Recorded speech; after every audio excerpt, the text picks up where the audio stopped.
29, under Committee Report 23 is in order. May we recognize the sponsor, Senator Robin Hood Padilla, and to interpolate, we'll just ask for a minute suspension, Mr. President, to ask our colleague, Senator Pia Cayetano, to be ready with her interpolations, Mr. President. Oh, there she is. Oh, she's here. Sige. Senator Robin Padilla is Thank you. recognized to sponsor, to continue sponsoring the measure. What is the parliamentary status, Majority Leader?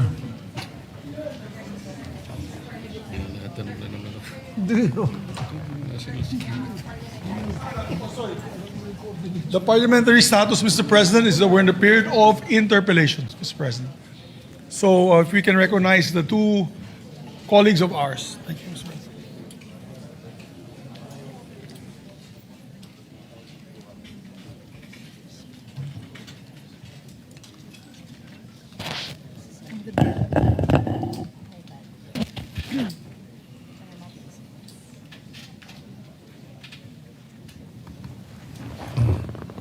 Yes, Senator Pia Cayetano is recognized.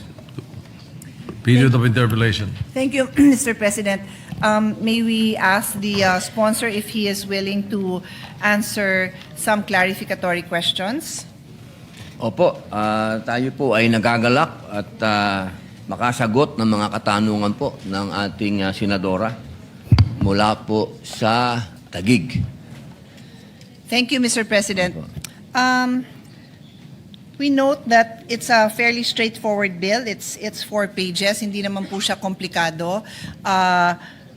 Ang intindi po natin sa intensyon nitong bill na ito ay magkaroon ng multi-faith prayer and quiet room sa mga public offices and sa iba't ibang public-facing establishments. Tama ho ba? Opo, ito po ay ating isinusulong na magkaroon po ng lugar yung ating mga kababayan kung sila po ay magkaroon ng tahimik na lugar at lugar upang makapagdasal po at kanilang maisagawa ang kanila pong pananampalataya, anuman po ang relihiyon. Okay. So, kadalasan pag ako ay nag-interpolate, nagpo-focus din ako sa definition of terms because when the bill is implemented, dun ho nagkakatalo sa mga definition of terms para malaman kung sino yung sakop, kung ano yung mga dapat gawin. So I will do that now, Mr. President. Umpisa tayo na ang isang definition of terms, tatlo lang naman ang dinidefine dito, is yung public offices. So basic naman ito, national government agencies, GOCCs, government financial institutions, state universities and colleges, and local government units. Doon ako magtatanong sa local government units. Pag sinabi bang local government units, ano ho ba ang sakop ng local government units? Siyempre po, kasama po dyan ang opisina ng gobernador, opisina po ng mayor, hanggang sa barangay po. Inaasahan po natin na lahat po sila ay makabilang dito po sa ating panukala. Okay, so nabanggit nyo from governor's office to barangay office, ang intention ninyo, ang nais ninyo ay lahat sila susunod dito sa bill na ito kung saan ay magpapatayo sila ng multi-faith prayer and quiet room, no? Tama ho ba? Yung pong option na magtatayo, maganda po yun. Kung hindi naman po kailangan magtayo, pwede naman po silang magbigay ng isang lugar kung saan po yung existing po nila na building, pwede po sila doon maglagay ng isang kwarto, isang lugar. Opo. Yes, kasi ang sabi nyo sa Section 4, all covered public offices shall establish at least one MFQR or designate existing areas within the respective premises as MFQR. So, I suppose what you meant by pwedeng paggamit is yun yung designate, yung nandun na, hindi magpapatayo ng bagong facility. Tama ho? Opo, kung meron na po sana, kung magbibigay po sila, katulad po dito sa atin, noong bago po akong dumating dito, bagamat national po tayo, pero tayo po ay nagpapasalamat dahil sa dumating po ako dito, meron na pong existing na prayer room. At yun po ay isang halimbawa na hindi na po nagpagawa. Saan ho yun? Saan ho yun sa Senate? Diyan po sa baba, Saan baba? sa basement po. Pero napansin ko, nagpe-pray din kayo dun sa smoking room natin. Opo, minsan po kasi hindi na po ako umaabot sa prayer time. So, dyan na kayo. Kung saan kayo abutin? Ang katunayan po, sa isang Muslim po, ang buong mundo, kahit saang lugar, wag lang po sa toilet, yan po ay, ang tingin namin po dyan talaga, ay pwede po magdasal kahit saan. Wag lang po sa loob ng toilet. Opo. Pero Right. napakaganda po na meron pong lugar na dasalan, sapagkat, siyempre po yung katahimikan, ay inaasam din po namin yon na merong katahimikan talaga. Pero kung hindi po maiwasan, kahit saan po, katunayan po, kahit sa gitna, wag lang naman po sa kalsada talaga. Tumatabi po ako, nagpa-parking po ako sa gilid, dadasal din po ako. Kaya lang siyempre, hindi po natin maiwasan na may mga pagkakataon na hindi tahimik yung lugar. Kaya po sana, ang hinihiling namin, magkaroon po ng isang lugar talaga na tahimik. I can only speak from experience as raised as a Catholic and then a practicing Christian. Kahit saan naman din po nagdadasal. Di ko masasagot yung ibang relihiyon, pero dun sa naging karanasan ko, kahit saan naman po. So yung mahiling magdasal ng rosaryo, makikita mo sa kotse, sa gilid-gilid, sa kwarto, kung kahit saan nagdadasal. Ganun din ako as a Christian.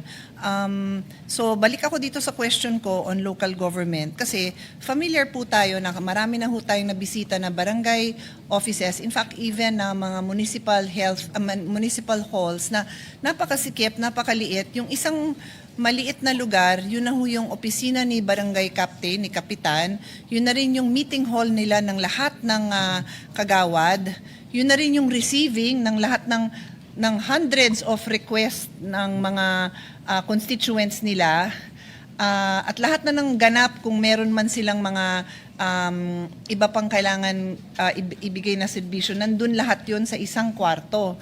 So, medyo na problema lang ako na ma-imagine ko na paano kaya nila paano pa sila magdi-designate doon ng ganong lugar.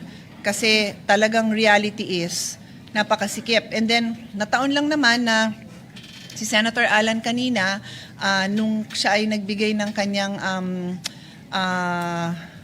ano ba yun? Manifestation about the EDCOM report, kinuwento nga niya kung gaano kahirap sa napakaraming LGU magpatayo ng maayos na eskwelahan dahil napakaliit na nung mga lugar. So katulad ko again, to just by analogy, ako ay isang advocate ng health and ng sports. Pero maraming eskwelahan na wala nang space para gawin yon kasi nga napakasikip. So this is a reality that we are faced with. I would like to know from the sponsor how he intends this bill to be implemented under these circumstances, whether it's a barangay, it's an LGU that is a barangay office, or it is a municipal office, munisipyo. Opo. Napakaganda pong katanungan yan. Doon po sa ating panukala, ito po ay hindi nagsasaad na parang obligasyon po nila, no? Obligatory po nilang gagawin, ano?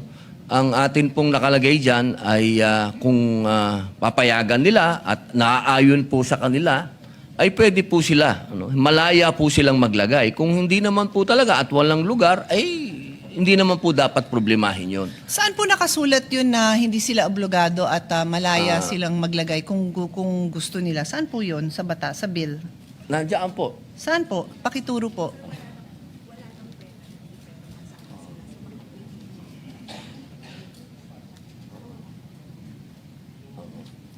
Ang nakalagay po dyan, walang penalty. Opo, ibig sabihin, hindi ka maobligado. Pag walang penalty, pwede mong ilagay, pwede mong hindi. Kasi wala naman po siyang penalty clause. Yun naman po yung ating tinitindigan. Kasi doon po kasi yun, sa usapin ng kung may penalty, maobligado kang ilagay. Kung wala naman penalty, di wag mong ilagay. Mauuwi po yan doon sa usapin na bilang ito ay may kinalaman sa ating pananampalataya, maging Muslim ka, maging Katoliko ka, o anuman ang iyong pananampalataya, nasa iyo na pong desisyon yan kung gusto mo maglagay. Kasi meron nga naman po tayong, di ba po, meron naman po tayong smoking area, meron po tayong breastfeeding area, meron din po naman sigurong puwang para magkaroon din po sa quiet room na lalo po ngayon ng ating mga kababayan, alam niyo po, meron pong isang lumabas na data na ang mga Pilipino may mental health, ano?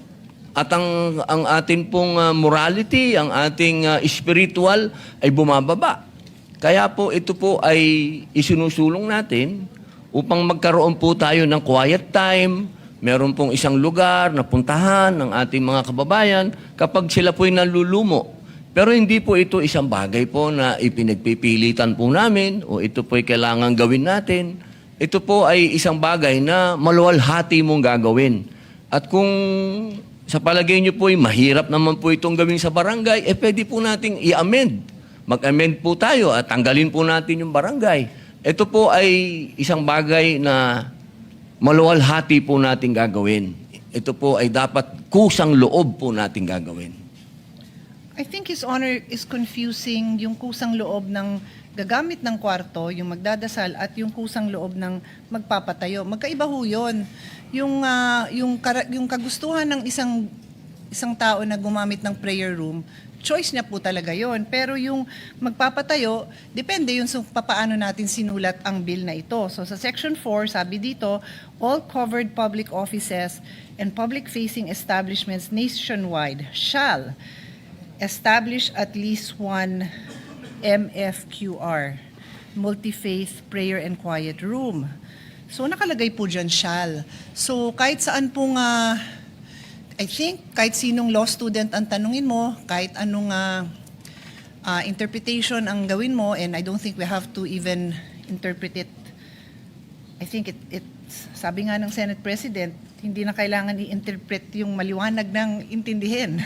Pag sinabing shall, kailangan pong gawin. So maybe His Honor would want to reconsider the wording if his intention, ako naman po nagtatanong lang para yung objective ng ating sponsor, matulungan din natin masulat, no, para walang confusion. Kung ang intention is for the public offices to have the option to put this up, then we humbly suggest that His Honor may want to reconsider the use of the word shall, because in all my review of any law, shall is mandatory. Mr. President. Alam niyo po, wala naman pong dapat pagtalunan po dyan kung sa palagay po ng ating senadora ay dapat palitan at amendahan. Ay wala pong problema. Tayo po, ang tinitindigan po natin lagi sa usapin nito ay ang freedom of religion. Iyan po ay nasa ating saligang batas.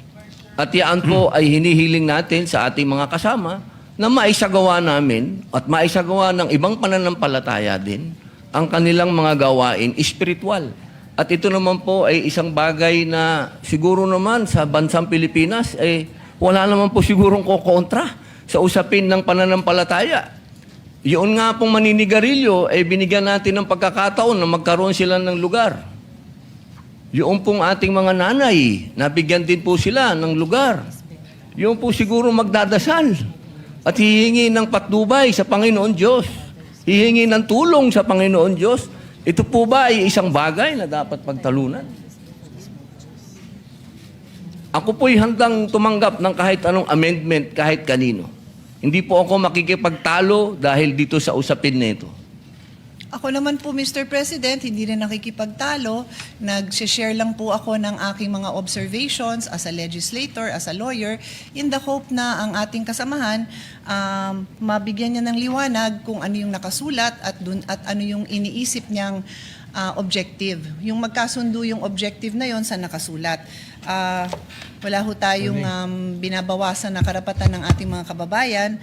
Tayo po ay nagbibigay lang ng observations para makonsider ng sponsor kung yung intention niya mangyayari yon in the manner that is written in the law. Because at the end of the day, it is not what we say verbally that will be implemented, it is what is written in the bill that we pass. So that is the only reason, Mr. President, that I am pointing out what is written in the bill that His Honor is sponsoring. Alam niyo po, Ginoong Pangulo, lahat po ng aming kakayahan sa aming komite para ito po ay lumusot at maging committee, maisulong sa committee report. Ang una pong pinanggalingan po nito ay galing po sa talino at mungkahi at panukala po ni Senator Mark Villar. Siya po ang nag-sponsor nito, nagbigay po sa akin, siya po ang nag-author nito. At ito po ay nasa 19th Congress pa hanggang dinala ko na po dito sa 20th Congress. Ito Mr. po President, ay... Okay naman po yung history, pero sa akin lang naman po, ipinaparating ko po sa inyo na pag-isipan nyo lang po yung word na shall. Opo, Yun lang po. Hindi na ho natin kailangan i-argue because I agree with you 100% that people should have the right to pray.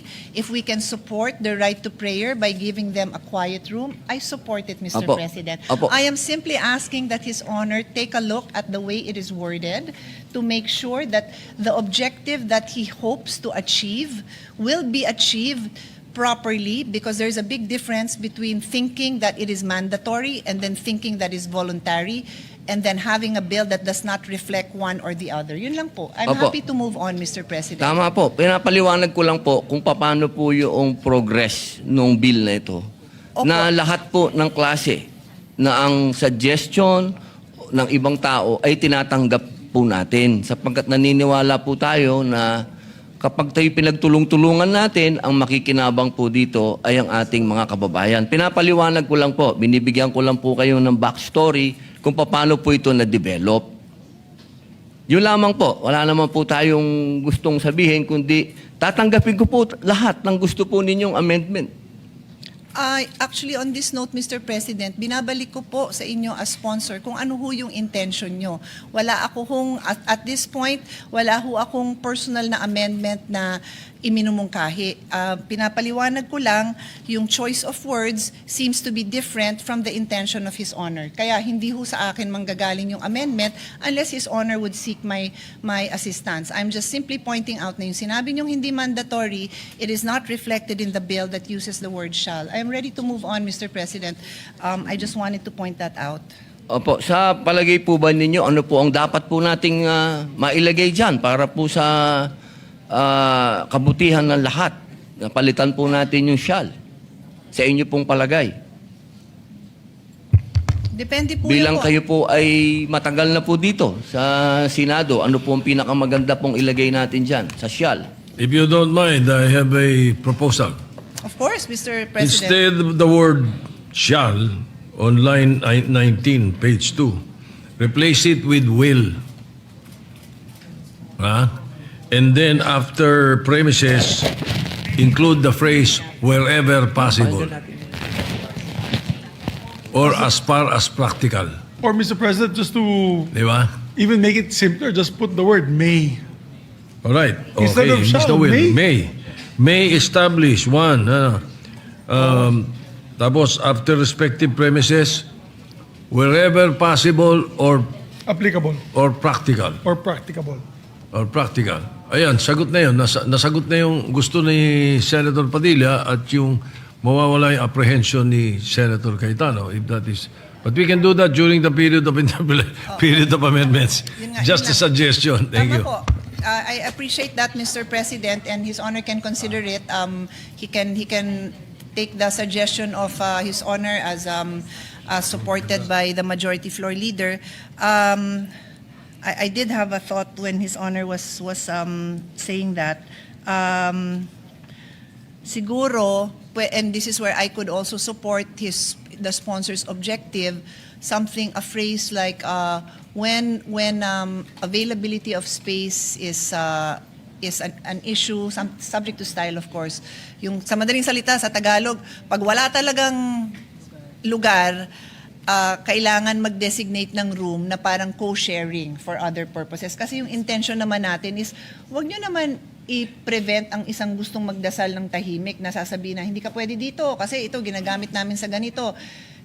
Yun yung gusto natin na kung wala na talagang paglalagyan kasi nakikita mo nyo naman siguro, gusto ko nga tanungin yung mga, well, si Sherwin na ang daming tinabaho sa department, ang Public Works Secretary, ang Public Works Chairman natin, then of course the Chairman of the Committee on Finance, alam nila yon na ang daming multi-use buildings, multi-purpose buildings na yung footprint niyan, ang liit-liit, tapos pataas yung gawa nila kasi wala nang espasyo. So yun lang naman yung point ko, Mr. President.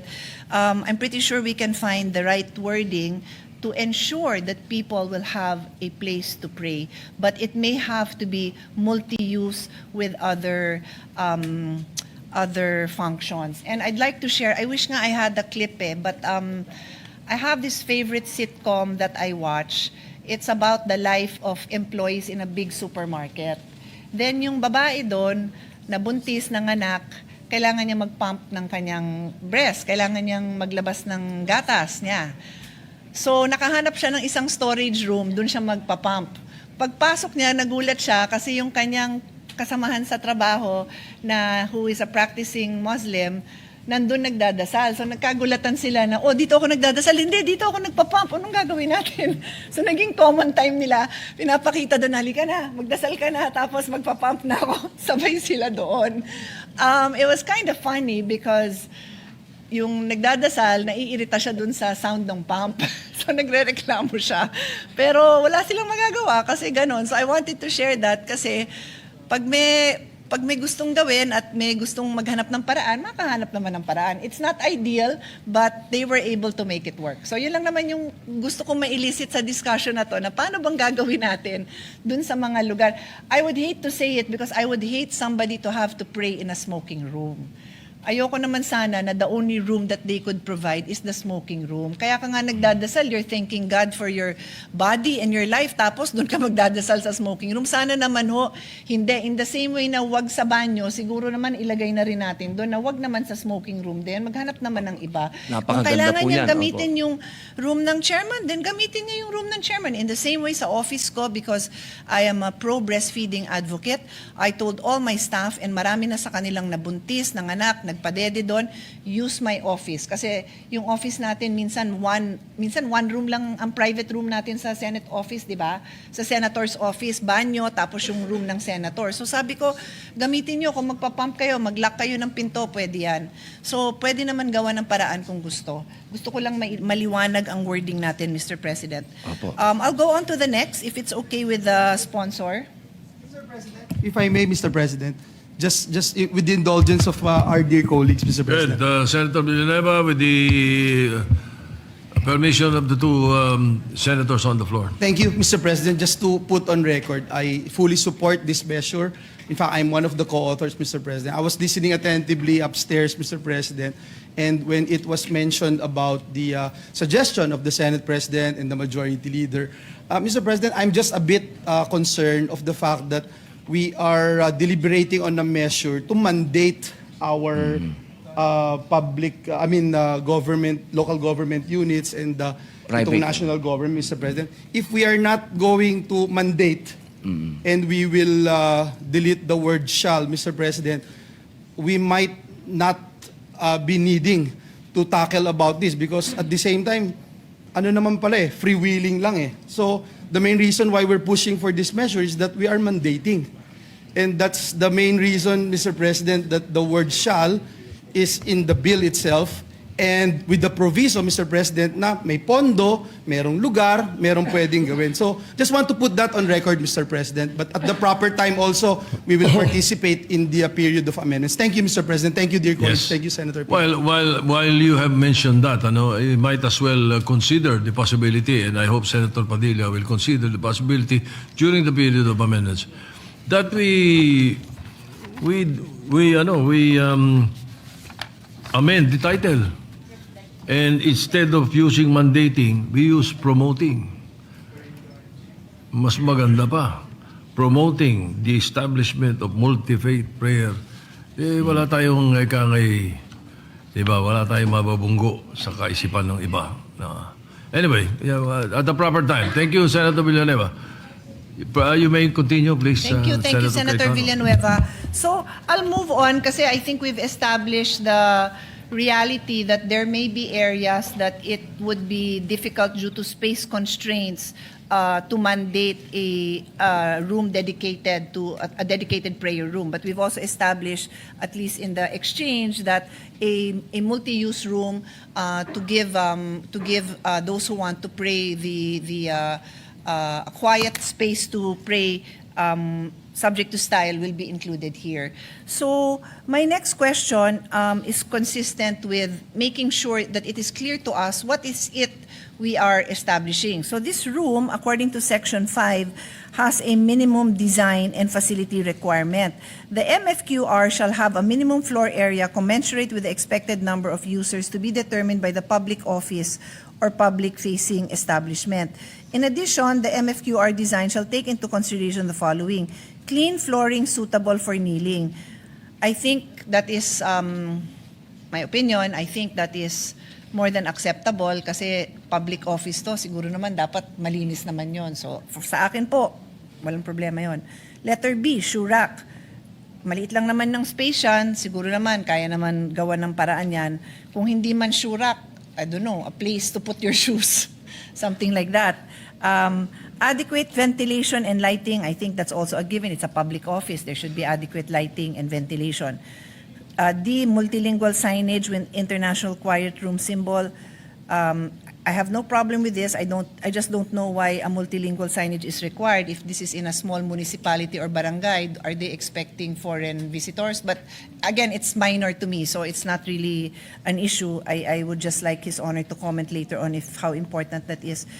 The last item is what I'd like to have a little bit clarity on. It's called the ablution facilities or washroom, or a wash area for ritual cleansing that is equipped with low faucet, bidet, or foot washing basins, non-slip flooring, and proper drainage, provided that the ablution facility shall be within 30 meters from the MFQR or inside the same facility where practicable, that these ablution facilities shall be gender-sensitive, accessible, and hygienic, provided further shall remain available for other cleansing or preparatory practices in a manner that is inclusive, neutral, and respectful of diverse beliefs and needs. So again, in my visits to barangay halls, barangay offices, ang concern ko nga again is the limited space. And sometimes there's not even a bathroom there. The bathroom would be in the multipurpose hall or even in the gymnasium, which I don't really know if they are actually within 30 meters. And then to provide for piping, if there is no water facility, if there's a bathroom nearby, then we know that there is piping available. If there is none, then they would have to connect with the nearest piping system in the area. And so I do know that this would be an additional cost, not to mention the issue of whether there is space for the wash area, the ablution facility. So is His Honor amenable to this being also subject to it being a requirement as far as practicable also? O may iba ba, like possible ba na magdala ng basin ang nangangailangan ng tubig? Kasi it is not my religion, so I am not familiar. I would love to be able to support all religions, pero yun nga, yung hanggang sa kakayanan naman nung public office naman po sana. Opo, napakaganda po ng inyong iminungkahi. Ang katunayan po, yung patungkol po dyan, inuulit ko po, depende po yan sa space nung lugar at yung usapin po, kasi doon po sa ating panukala, kapabilang po dyan yung mga lugar na katulad po ng mga malls, kung mababasa niyo po dyan, yung mga public places po, ano, Doon po naman natin ilalagay yon dahil meron naman po sila doon designated ng mga toilet. Opo. Na po, pwede po sana, makikiusap po tayo sa kanila, diyan po sa pamamagitan ng panukala na yan, na maglagay po sila noong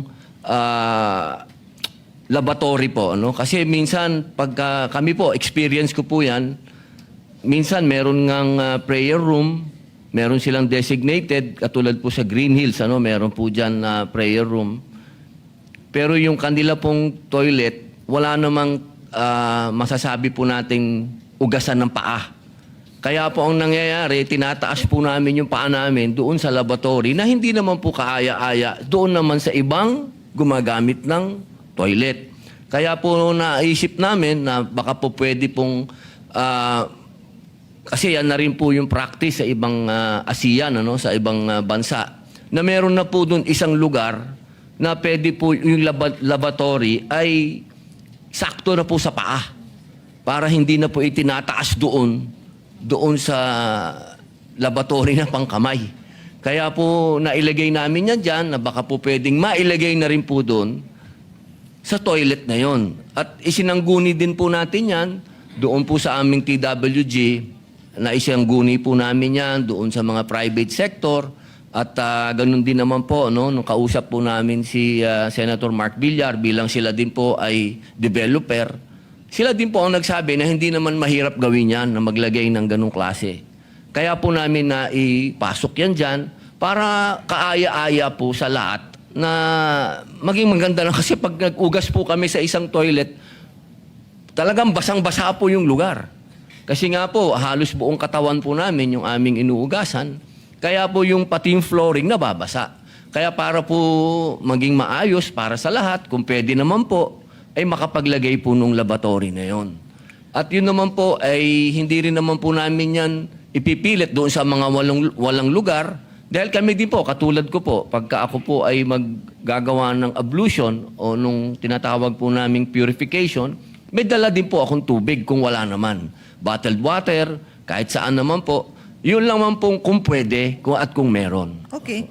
So actually, Mr. President, I am ignorant about practices of other religions to some extent. I mean, to the extent that it's public info, medyo may alam tayo. Pero like katulad nito, hindi ko alam na.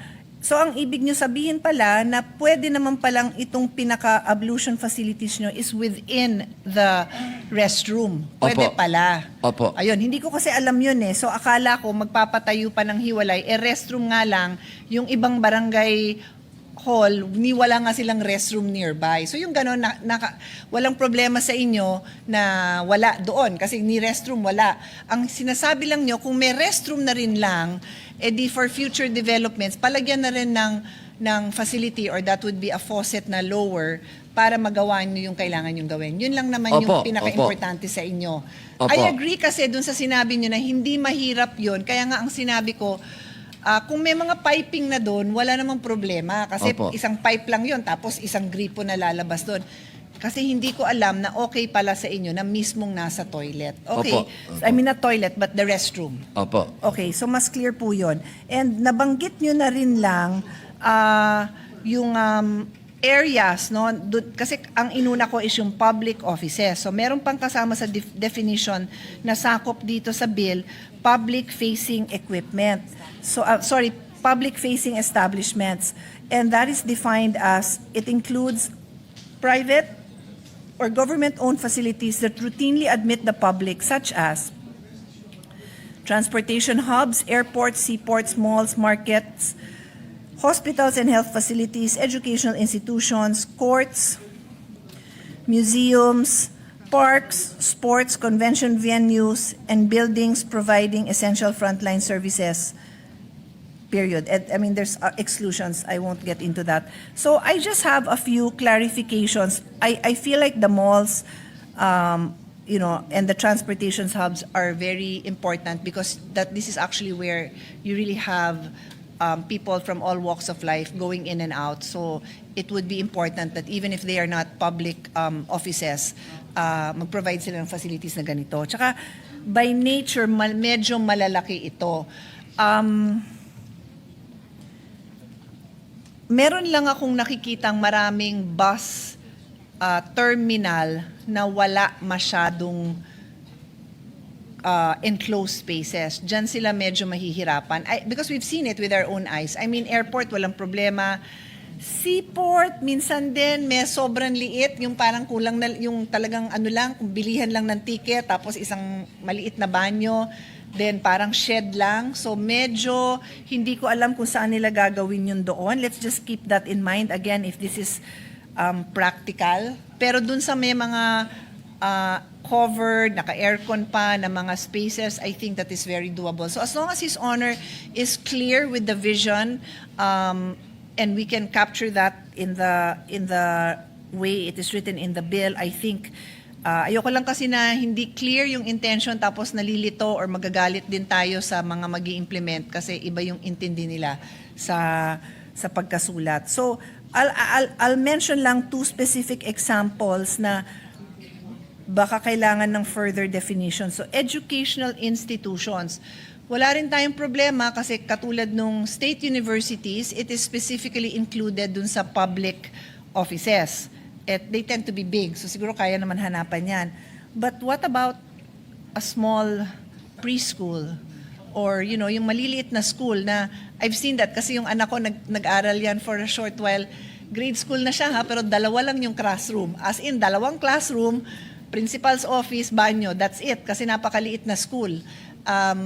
Wala talagang paglalagyan doon. So again, okay ba kayo, Mr. Sponsor, if ito nga is again as far as practicable? Di kung kailangan magdasal sa principal's office or something Yes, like ma'am. that. Kasi nga, alam ko, I don't want them to violate your law. Yes, ma'am. Yun yung point ko. Kailangan maliwanag yung expectation natin and then fair din tayo dun sa mga may-ari nitong mga private establishments. So okay yun sa inyo? Opo, tama po kayo. Kasi ganun din po nangyayari sa aming opisina. Kapag ka hindi po umaabot sa praying time, yung aming mga kapatid na Muslim nyo po doon din po sila. Meron po kaming designated na maliit lang na lugar doon din po sila nagdadasal. Opo. Tapos ang isa pang word na napansin ko is sports. Nakalagay lang sports. So siguro ang ibig nyo sabihin dito would be a sports complex. Kasi merong mga sports facility na napakaliit din, not for the same restrictions on space. Pero kung sports complex, katulad ng Rizal Memorial, siguro naman kaya nilang maghanap. So kung clear po tayo doon and let the record show that His Honor is nodding his head, Opo. then I think we won't have a problem. We can just put the same catch-all provisions yung as far as practicable, something like that. Opo. Okay, thank you, Mr. Don't President. you want to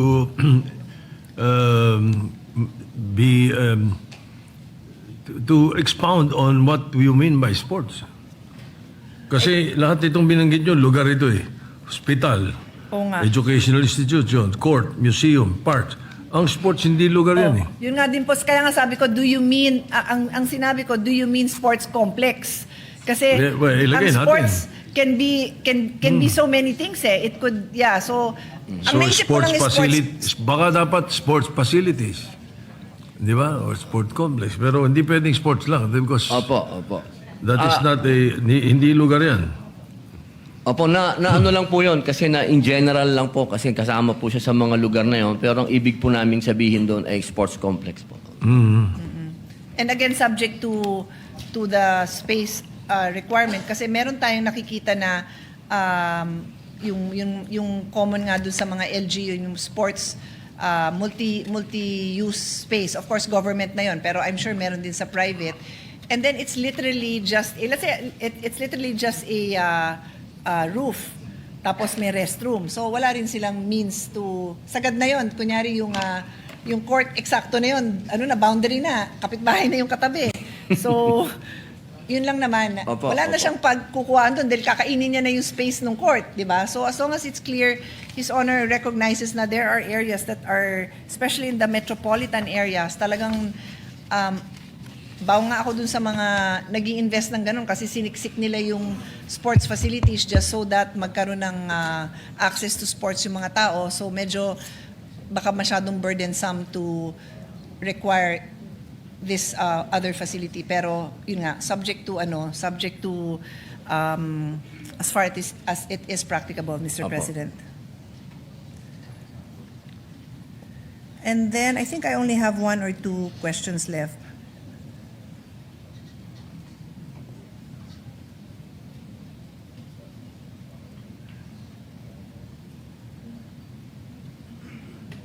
Paano kaya to Section 6 nyo? Kasi it is meant to be a multi-faith prayer and quiet room. But Section 6 specifically says that if they voluntarily comply, they may apply for recognition as Muslim-friendly establishment. So, wala bang ibang religion-friendly establishment? I mean, if it's meant to be Muslim, if it's meant to be multi-faith, then maybe there shouldn't be a specific mention of religion. You can promote that as a benefit, but maybe it shouldn't be there. I don't have strong feelings about it. I'm just pointing out na Ano po, ito po kasi ay naging practice na po ito. Pagka tayo po, kapag nag-travel po tayo sa ASEAN, pati na rin po sa Europe, makikita po natin doon sa mga lugar nila, sa mga mall, airport, nakalagay po lagi doon, mayroong prayer room. Yan, At ito pong ating Department of Tourism, meron po silang kampanya na Muslim-friendly areas. Kaya po namin ito gustong samantalahin upang tayo po ay makatulong sa Department of Tourism sa pagpopromote po na dito po sa ating bansa ay welcome po ang mga Muslim na kapag sila po ay pumunta dito, meron po mga Muslim-friendly areas at hindi nila po problemahin po yung mga lugar na pwede po silang magdasal dahil parehas na rin po tayo ng Singapore, ng Thailand, ng Korea, na meron na rin pong mga lugar na designated para po magdasal. Pero hindi po, katulad po din sa ibang bansa, hindi naman po nakalagay doon na pang Muslim ito, nakalagay lang po doon prayer room. So, ang sa akin lang kasi, what if, because we do our job well and promote it as a multi-faith quiet room, prayer and quiet room, bakit yung acronym nyo wala palang P? Ayaw nyo idagdag pala sa letter A, multi-faith prayer and quiet room. Ayaw nyo lagyan ng P kasi yung acronym nyo is MFQR. Anyway, it's up to his honor. I'm just pointing it out if you want Opo. to add the letter Opo. P. So Yes, anyway, ma'am. I was saying, if we promote this as a multi-faith prayer and quiet room, tapos may mga grupong they want to use that room, let's say malaki-laki yung na-designate ng mall, tapos mag-aano sila doon, magba-Bible study sila doon, magkakantahan, maraming Christian groups pag nag-Bible study may kasamang gitara, may kasamang kantahan. I guess welcome silang gawin yun kasi it's a prayer and quiet room. Yes, ma'am. Siguro naman medyo I think it's acceptable for them to do that, but I don't know if it's consistent with the title of the bill na ipopromote siya ngayon as Muslim-friendly establishment because it's a all-religion-friendly establishment. I would like to ask the experts kasi sa akin lang, kailangan consistent tayo sa title ng bill, kailangan germane yung laman ng ating body dun sa title. Kung multi-faith yung pinopromote natin, then I think multi-faith din yata ang mga pangalan or recognition nito. At tingin ko lang I'm just thinking kasi ayoko lang na makriticize na hindi germane itong mga provisions na to dun sa title, Mr. President. Ano lang naman po kasi yun, ma'am. Parang gusto lang po natin makatulong talaga sa Department of Tourism sa kanilang promotion po ng ating Muslim-friendly areas.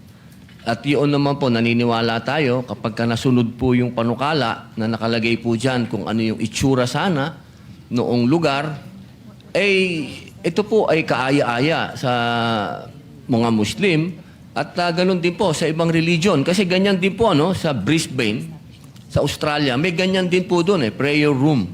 Pero doon po sa kanilang prayer room, may piano. Ibig pong sabihin, pwede pong gamitin din ng mga Christian, born again. Opo, nagkakaroon naman po ng respetuhan. Wala naman pong nangyayaring kahit anong conflict. Pero ganun din po. Nakalagay din po doon na Muslim-friendly din siya. Opo, so ano po sa akin, kung gusto niyo po yan na amendahan, palitan natin ng all religion-friendly, pwede po yan. Opo, lahat po yan. Kami po ay, ang intention po ng panukala ay makatulong sa ating Department of Tourism. Kung ano po sa palagay ninyo ang makakaganda, ay yan po yayakapin po namin.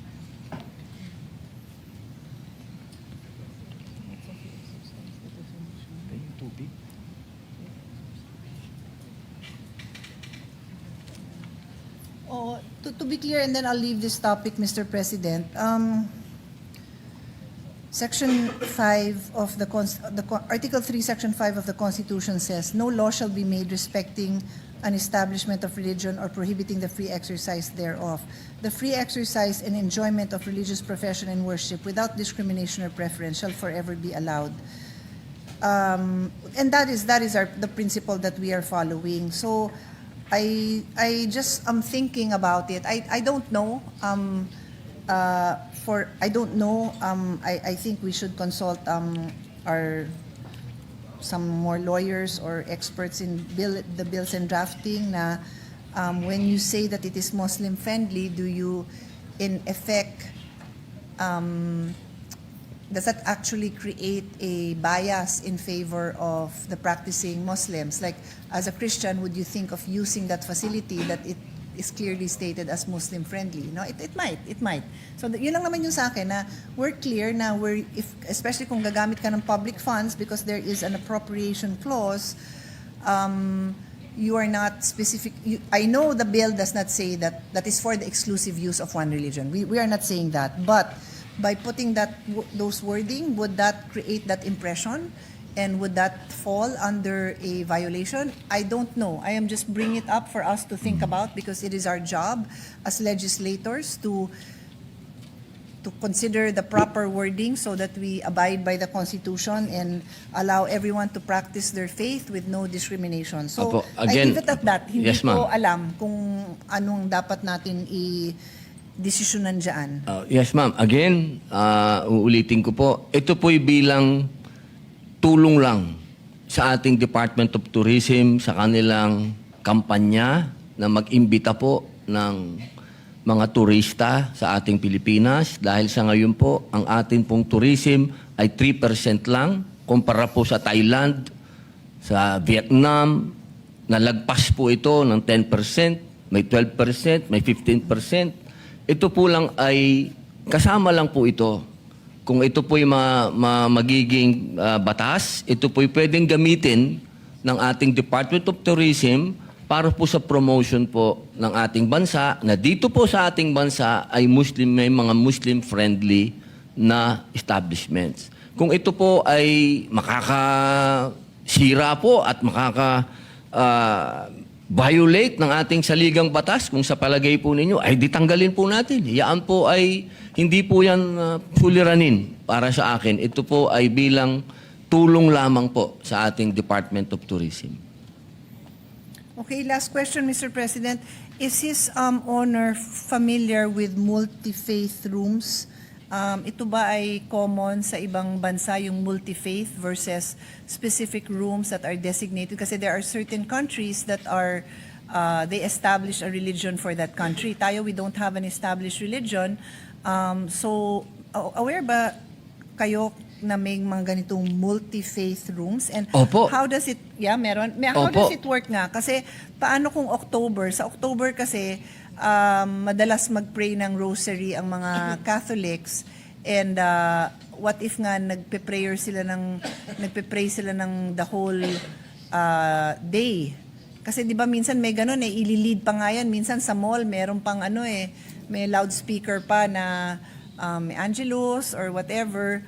Okay lang ho kaya yun? Again, hindi ko alam. Pwede ba yun na in that room may nagro-rosary, may nagdadasal ng ibang dasal? Magkakaroon ba dyan ng rules on what time, or they can share it without any, they can share it and be at peace with each other while, while they're expressing their faith? Opo, nakikita na po natin ito. Sa Singapore lang po, marami pong prayer rooms. Pero At- it is used as a multi-faith prayer room? Opo, sa Australia po, ganyan din po, ano, meron nga po, naikwento ko nga po, no, meron pang piano sa loob, ano. Nung Kasi nagdasal po ako doon, may piano pa sa loob. Siguro po, ang mangyayari po niyan, total, meron naman prescribed prayer ang isang Muslim, at ganun din naman po yung ibang religion, meron silang oras. Pwede po silang mag-sharing, hindi lang po sila siguro talaga pwedeng magsabay.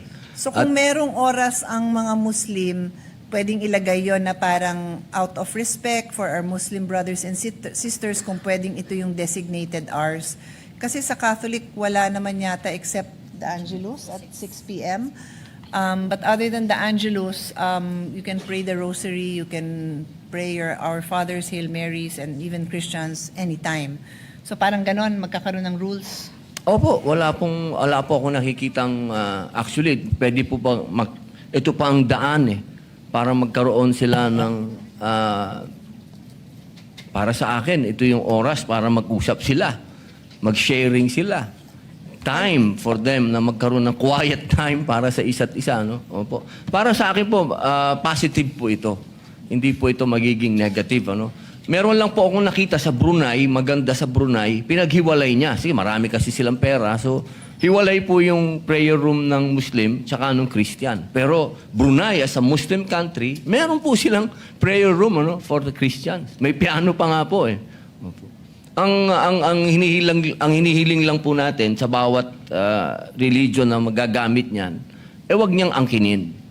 Halimbawa, sa isang Muslim, wag din siya maglagay ng mga bagay doon na i-identify yun na sa Muslim lang. Ganon din naman po sa Christian, wag din siya mag-iiwan ng gamit doon na ma-identify yun na sa Christian lang. Kailangan ma-maintain po yung lugar na yun na talagang neutral yung lugar na yun at para yun sa Diyos. Opo, yun lang po yung hiling po natin dyan sa panukala natin. Okay, Mr. President, those are all the questions I have. We hope that His Honor was able to consider the observations we made with the intent of making this a bill that will be positively implemented by the implementers for the sake of the Filipinos who want more time and places to be able to pray and worship. Thank you, Mr. President. Thank you, Mr. Speaker. Maraming salamat po. Thank you very much, Mr. President. Mr. President, there are no Yes, other members who wish Senator to interpolate. We can close the period of interpolation. Any objection? Chair Histan, the period of interpolation is closed. May I ask for a minute suspension if they're ready with their amendments, Mr. President. Ask for a minute suspension. Session suspended.